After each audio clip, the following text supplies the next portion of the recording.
We have already seen how wolves are very vocal since their birth, and the important function that their vocal communication, all the sounds in their vocal communication have in their life. Here we are focusing on puppies, and then we will explore a bit more in details puppies' vocality.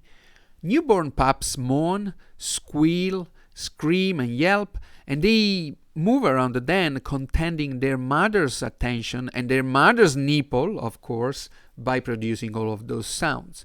Screaming and squealing sounds are very short and relatively high-pitched. Screaming in particular is the highest pitched, much louder, although less frequent.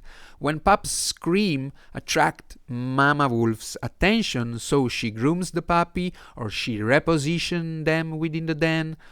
While screams of puppies generate attention from the mother, generate an action in response to the screaming, and probably serves as a distress call, squeals do not seem to be associated with any particular behavior, and adults seem to ignore them.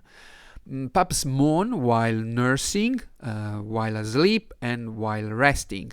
Their moans do not elicit any prompt response from the mother, and actually some researchers suggest that moans may be a passive consequence of respiration, and an important function of that would be that the moans provide a continuous signal of the pup's location in the darkness of the den. And in fact, those initial vocalizations, yelps, moans, screamings, and squealing, provide a core series of sounds that permit the mother to continually monitor the status of her litter. Those sounds are most common during the first 2 weeks of life, when pups are deaf, supposing that they are more vocal to target the mother's attention, and therefore those sounds tend to decline around week 3, and then they gradually disappear in week 4, as we have said already in the chapter about wolves' vocal communication, while squeaking, also referred as whining, appears and then becomes the most common sound in pups' vocal repertoire in week 4. Pups howl only rarely and sporadically during the first few weeks, but they may improve howling at about 3-4 weeks of age, certainly even more after emerging from the den, which means week 4 or week 5, when out of the den they join the howling of the adults.